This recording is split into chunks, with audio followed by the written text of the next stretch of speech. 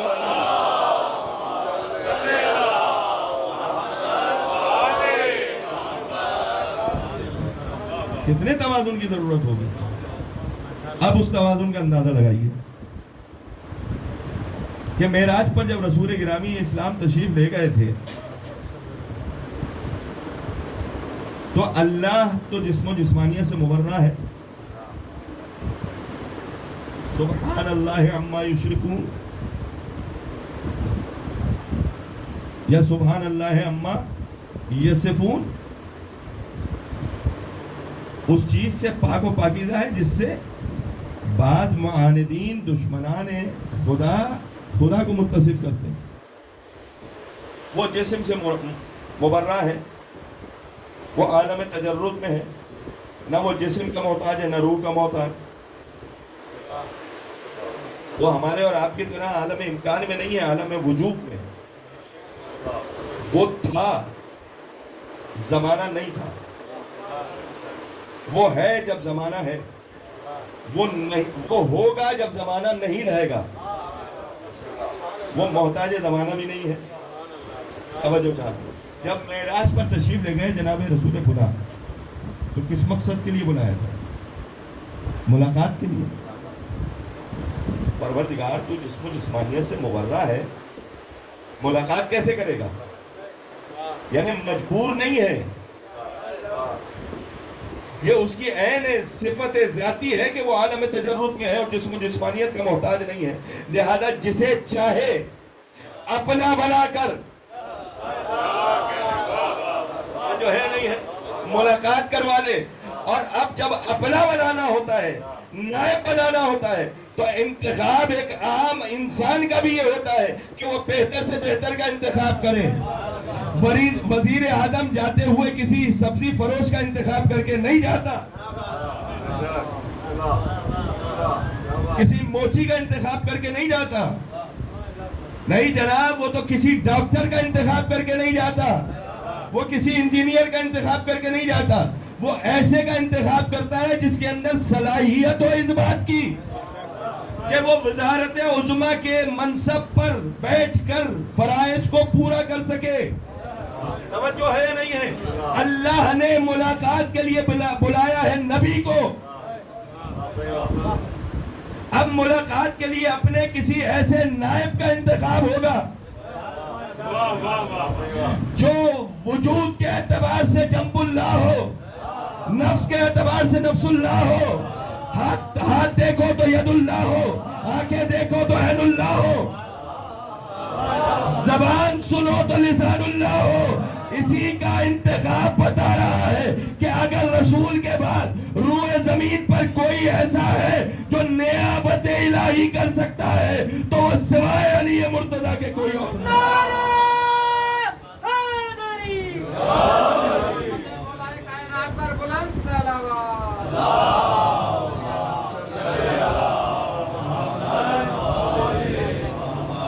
انتخاب کو پتا ہے, یعنی ایک انسان اپنا نائب دیکھ کر رکھتا ہے تو وہ جو خالق انسان ہے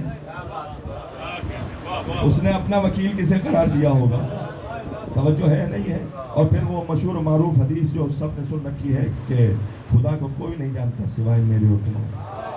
نبی نے فرمایا علی کو خطاب کر کے, خدا کو کوئی نہیں جانتا سوائے میرے اور تمہارے. میری معرفت کسی کے پاس نہیں ہے سوائے تمہارے اور خدا. اور تمہیں کون جان سکتا ہے سوائے میرے اور خدا کے؟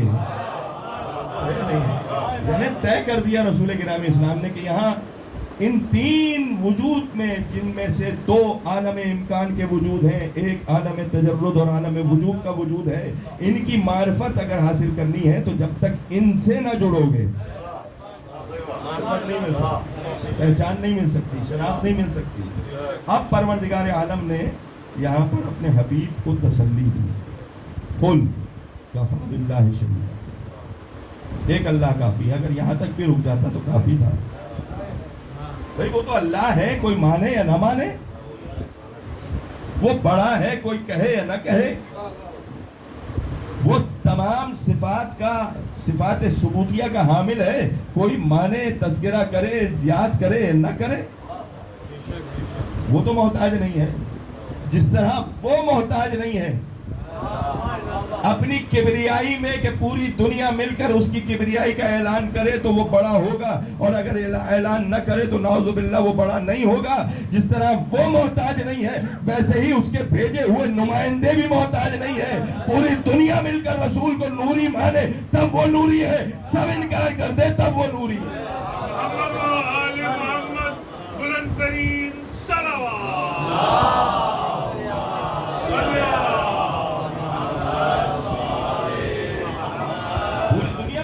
اقرار کرے تب وہ نور, پوری دنیا مل کر عظمت امیر المومنین کو مانے تب وہ عظیم ہے, اور سب مل کر انکار کر دیں تب وہ عظیم ہے.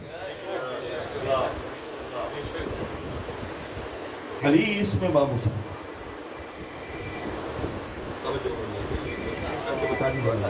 صلوات پڑھ دیں.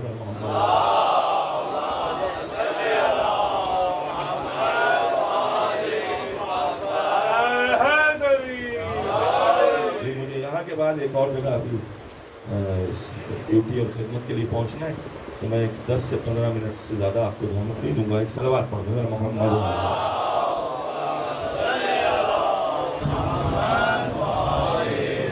بات اگر پہنچ رہی ہے تو اللہ نے اگر یہ کہہ دیا ہوتا کہ میں گواہی کے لیے کافی ہوں تو کسی کو اعتراض تھا, لیکن گواہی کا نظام قائم ہو رہا ہے, اور نظام بھی ایسا ہے کہ جس نظام سے ٹکرانے کے لیے کوئی اور ہے نہیں. ایک اللہ اور ایک وہ جس کے پاس کتاب. اب یہاں پر ترجمہ معمولاً قرآن مجید فرقان حمید میں یہ لکھا ہوا ہے، جہاں مترجم قرآن آپ اٹھا کر دیکھیں گے کہ ایک اللہ کافی اور ایک وہ کافی ہے جس کے پاس کتاب کا علم ہے۔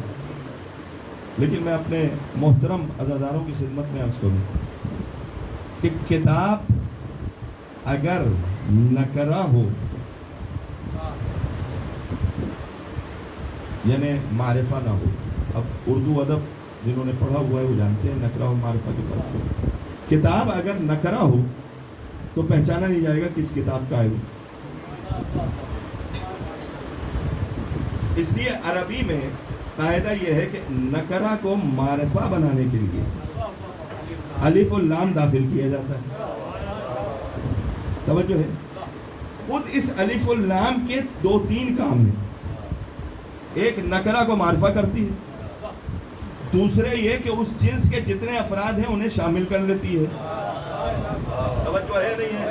اب میں جملہ سینکڑوں مجلسیں سنے ہوئے مجمع کے سامنے عرض کر رہا ہوں کہ ایک کام ہے معرفہ کرنا۔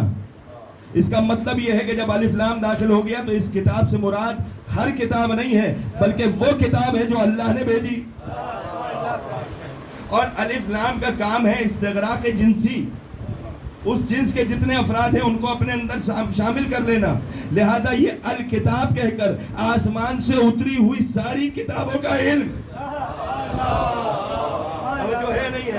اور شاید یہی سبب تھا کہ جب آغوش رسالت میں امیر المومنین نے آنکھیں کھولی ہیں تو پہلا فقرہ یہ فرمایا کہ آپ نے جو علم اس وقت تلقی کر دیا ہے، اس وقت وہ میرے دہن میں ڈال دیا ہے، اس علم کا نتیجہ یہ ہے کہ میں توریت سناؤں، زبور سناؤں، انجیل سناؤں، قرآن سناؤں۔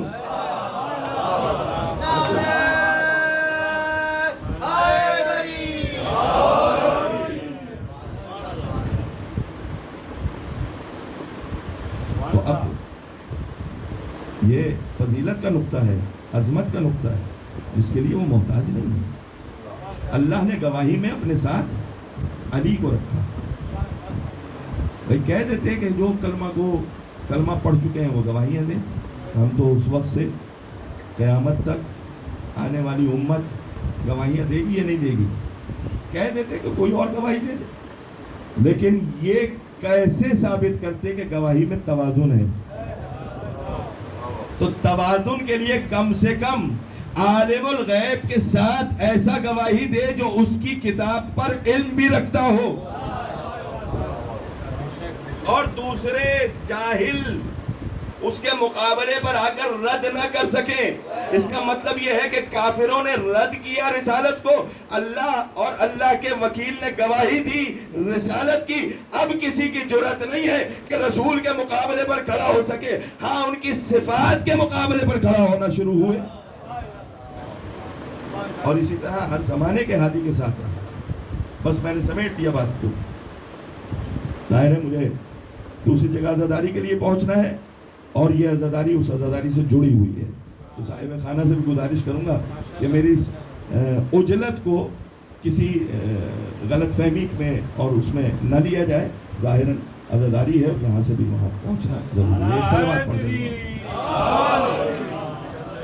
یہ آیت جسے میں نے تلاوت کیا ہے، بس آخری نقطہ اور وقت مسائل کے لیے جاؤں۔ یہ آیت جسے میں نے تلاوت کیا آپ کے سامنے، یہ آیت جہاں شہادت رسالت کی آیت ہے، وہاں پر مولا کائنات امیر مومنین جناب علی ابن ابی طالب علیہ السلام کی نگاہ میں ان کی فضیلت اور عظمت کے لیے قرآن مجید کی ایسی گواہی ہے کہ اس علی نے، جس علی نے کعبے میں ولادت کے بعد، آغوش رسول میں سعادت کے بعد، لعاب رسول کی غذا کے بعد، دعوی علم کے بعد، کلہ اشدر کو چیرنے کے بعد، ابو جہل کے تماچا رسید کرنے کے بعد، 3 دن تک آنکھوں کو نہ کھولنے کے وجہ رسالت میں آپ کے چہرہ انور کی زیارت بتلائی، اس فضیلت کے بعد، اور ایسی سینکڑوں فضیلتیں جو روزے ارتحال و شہادت امیر المومنین تک آپ کے فضائل کے ساتھ جڑی ہوئی ہیں. ان ساری فضیلتوں کو اگر نگاہ میں رکھا جائے تو کوئی ایسی فضیلت نہیں ہے جس میں دوسرا اس میں شریک ہو سکے.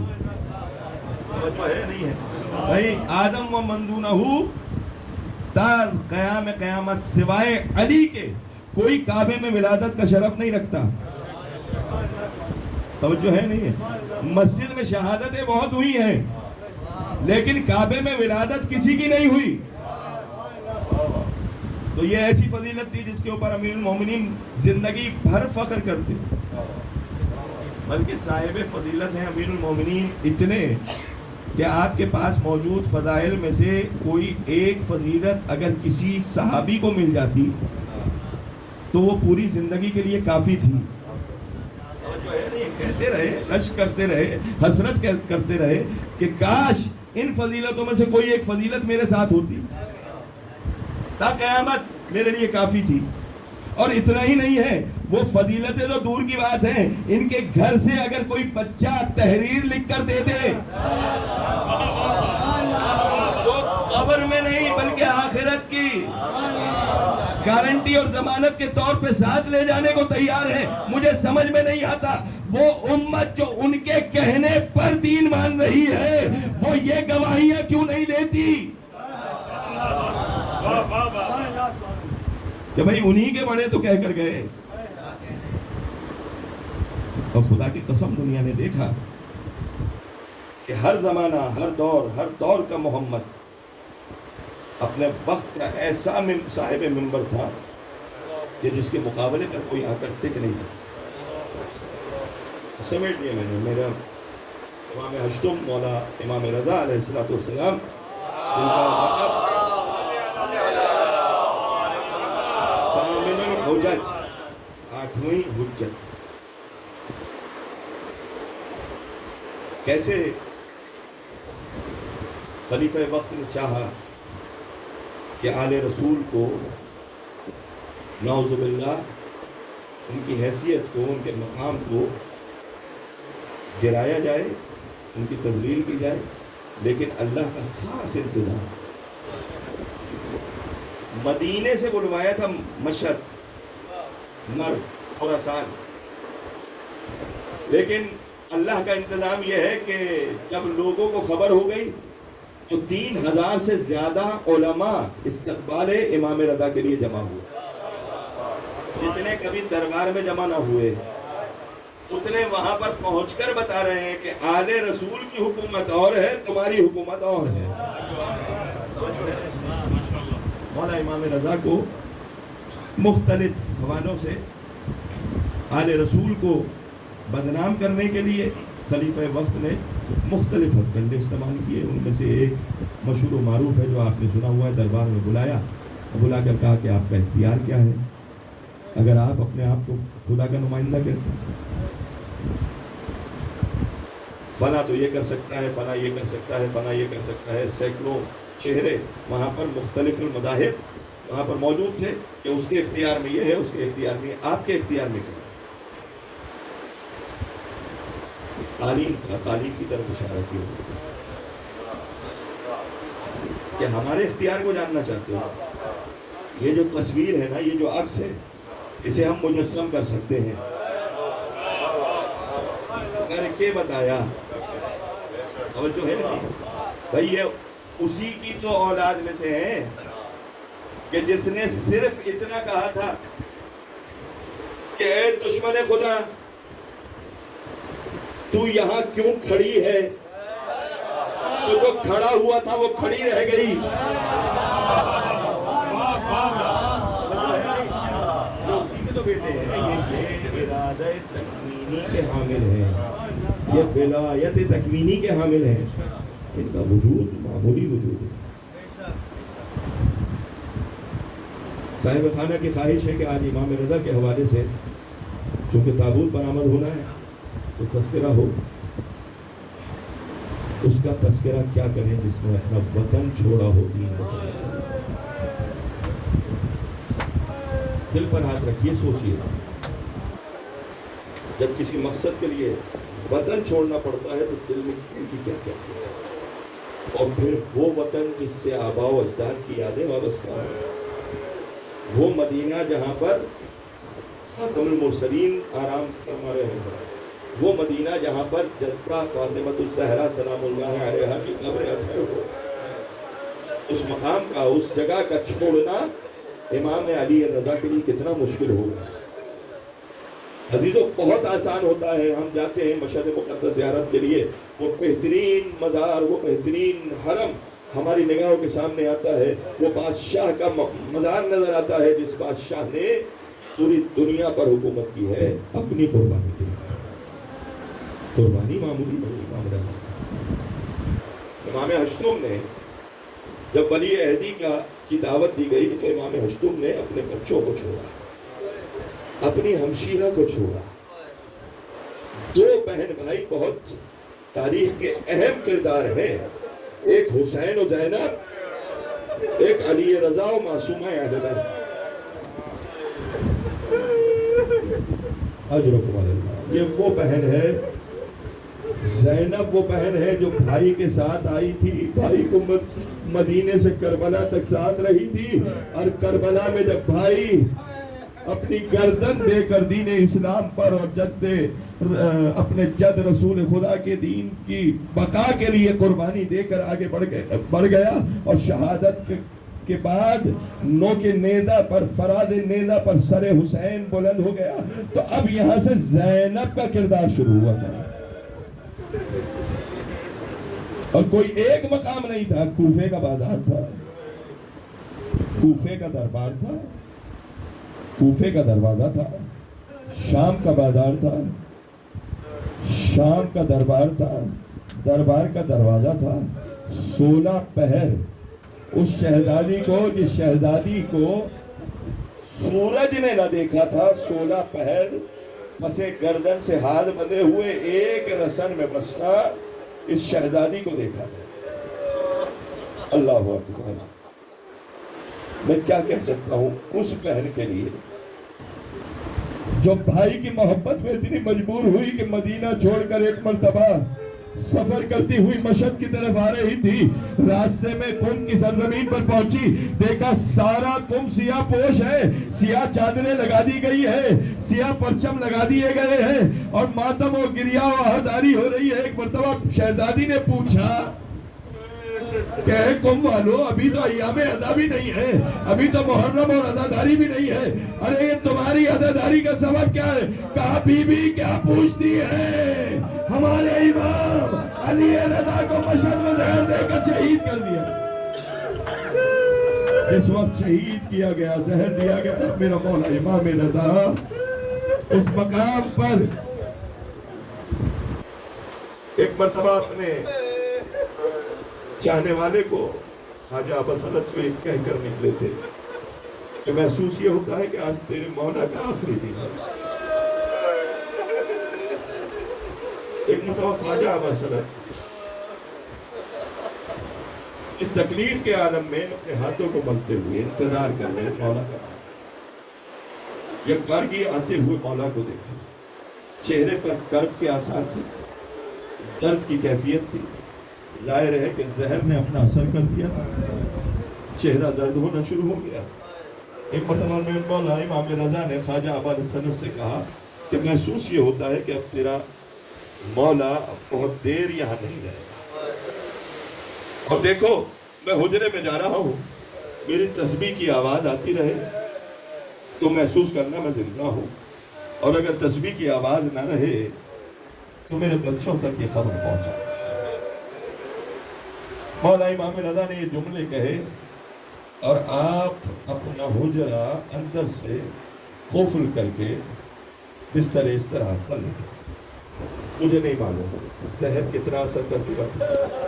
راوی کہتا ہے امام رضا نے یہ فرمایا تھا کہ میرے چہرے پر جو رومال ہے اسے ہرگز نہ ہٹانا، کہیں ایسا نہ ہو میرا چہرہ دیکھ کر میرا بیٹا محمد تقی پریشان ہو جائے۔ میں کہوں گا مولا آئیے مل کر سلام کرتے ہیں کربلا کے سید سجاد پر، اس بیٹے کی جرأت کو سلام، اس کی ہمت کو سلام کہ اسے اپنے بابا کے لاشے کے پاس جب لایا گیا تو پابند سلاسل تھا. ارے یہ موقع نہیں تھا کہ وہ اپنے باپ کو کفن دے سکتا. اللہ جانے کس حسرت سے گیا ہوگا.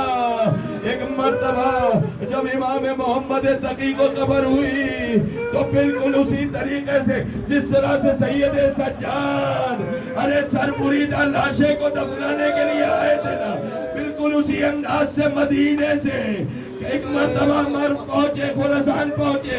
اب خواجہ عباس حضرت کہتے ہیں کہ جب تسبیح کی آواز رکی اور میں نے حجرے کی طرف پڑھ کر چاہا کہ حجرے کا دروازہ کھولوں تو حجرہ مقفل تھا, مگر مجھے ایسا محسوس ہوا اندر سے کسی کے بولنے کی آواز آ رہی ہے. میں نے دروازہ کھولا, ایک مرتبہ دیکھا امام رضا کے فرزند امام محمد تقی اپنے بابا کے لاشے کے پاس کھڑے ہیں اور فریاد کر رہے ہیں, واہ محمدہ, واہ علیہ, واہ حسینہ. یہ فریاد بتا رہی ہے کہ اب مولا امام رضا اس دنیا میں نہ رہے, پردہ فرما گئے. ایک مرتبہ میرے مولا امام محمد تقی نے ایک بار غسل و کفن دیا. ارے جنازہ تیار کیا گیا, شہر کے معززین نے جنازے میں شرکت کی. میں کہوں گا میرے مولا آپ کا جنازہ اٹھانے کے لیے بیٹا موجود ہے, معززین شہر موجود ہے. ارے آئے کربلا دیکھے میرا سید سجاد جب اپنے بابا کے لاشے کو دفنانے آیا. ارے کوئی نہ تھا سوائے چند ضعیف بوڑھوں کے جو سید سجاد کے ساتھ ان کے بابا سیعلم الذین ظلموا ایام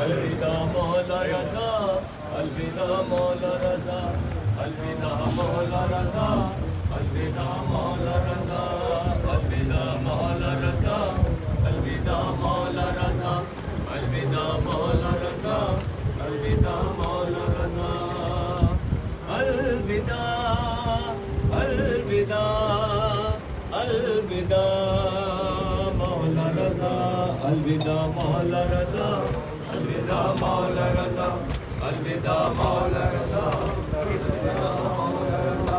محو ماتم ہے زمانے میں سبھی اہل عزا, شور گریا سے لرزتی ہے خراساں کی ہوا. مرقد احمد مرسل میں ہے کوہرام بپا, شہر اغیار سے رخصت ہوئے تنہا مولا. ہل گئی قبر نبی بچ گیا فرش عزا, ہل گئی قبر نبی بچ گیا فرش عزا.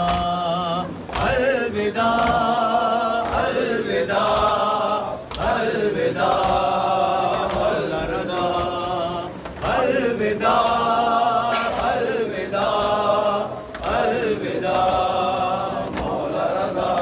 آئے بغداد سے اٹھتی ہوئی گریا کی صدا, تم ایک خستہ جگر بہن ہے مصروف بکا. اٹھ رہا ہے حرم پاک سے شور گریا, چل دیے آنسوئے عرش غریب الغربا. چار جانب ہے شقی اور تنہا ہے رضا, چار جانب ہے شقی اور تنہا ہے رضا. الوداع, الوداع, الوداع مولا رضا, الوداع, الوداع, الوداع مولا رضا. مثل شبیر مدینہ سے چلے مولا رضا, ہائے بابا سے ہوئے سید جواد جدا. دیر تک خون رلاتی رہی بہنوں کی صدا لے چلے گھیر کے بھائی تو سوئے شہر جفا عرش پر آہو بکا فرش پر شور ازا عرش پر آہو بکا فرش پر شور ازا الوداع الوداع الوداع مولا رضا الوداع الوداع الوداع مولا رضا اٹھ رہی ہے سر دربار صدائے مولا بٹ رہی ہے شب ظلمت میں سلونی کی عطا دے چکے مجمع اغیار میں پیغام خدا اٹھ گیا شہر ستمگار سے تابوت رضا ہو گیا آج جدا خلق سے نور خدا ہو گیا آج جدا خلق سے نور خدا الوداع